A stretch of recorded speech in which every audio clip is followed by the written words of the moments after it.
Calling on my fellow Vault Dwellers, we have Fallout news! If you haven't already seen, Vanity Fair released an article today that showed us what the new TV show is going to look like. And boy am I excited. Fallout first look, this is how the world ends, with a smiling thumbs up. And we don't even have that much longer to wait because it premieres on April 12th next year. So we did get told that this story is going to happen 219 years after the war, and Lucy, who is this woman here, is one of our lead characters. And what we know about Lucy is she is the Overseer's daughter, who is the man pictured here with her, and she's lived her entire life in the subterranean vault. And she has absolutely no idea what to expect on the surface, much like many of us Vault Dwellers when we first entered the Fallout world. And just look at the details, look at the texture of her suit, look at the water bottle! It's got a little Vault-Tec logo on it, And just look at how beautifully constructed this vault is. Like, if I had to live underground for a few hundred years, I wouldn't necessarily mind it just looking at this. So while we've only been teased with tidbits of information, what we do know is that it's set around Vault 33, which is located in Los Angeles. We haven't been told the experiments of Vault 33 yet, but we have been teased with Vault Boy's origin story. And while we don't know the details of the crisis that forces Lucy to venture above, we do know that when she gets out of the vault, she discovers a hellscape. Which sounds like it's a little bit of a challenge for our nice, naive, doe-eyed Lucy. But Lucy isn't the only character we got a sneak peek of. We also got a look at this guy, Maximus, who is a squire for the Brotherhood of Steel.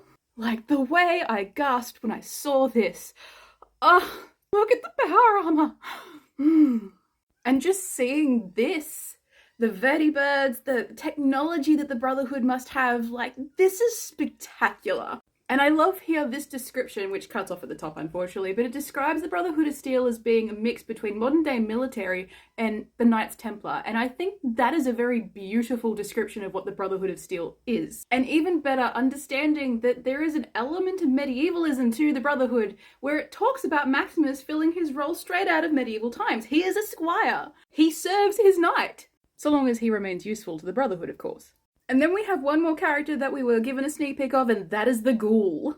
And if you didn't see my previous Fallout video discussing whether or not ghoulism was actually possible, I would strongly suggest that you go check it out so that you understand that this man is over 200 years old and he has seen some shit.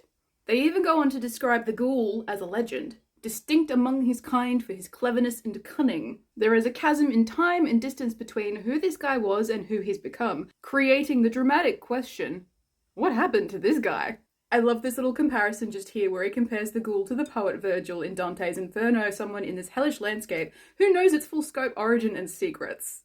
And when discussing the design of the prosthetics for the Ghoul, I really loved this description that he needed to look like a ghoul from the game and he needs to be kinda hot. I mean, look at how happy our little Vault Dweller is in this behind the scenes photo. This quote from the director also gave me a lot of hope for the show. That it's a dark world in many ways, but the games were fun to play, fun to explore, and I think that was a mandate for us to make sure that it was enjoyable to spend time in this universe. Because that's one of the beautiful things about Fallout is that regardless of who you are in the real world, it turns you into a morally great character. And tell me that this doesn't remind you of Fallout 3, it has all of the right vibes. So tell me, what are you most excited for from this show? April 12th cannot come fast enough.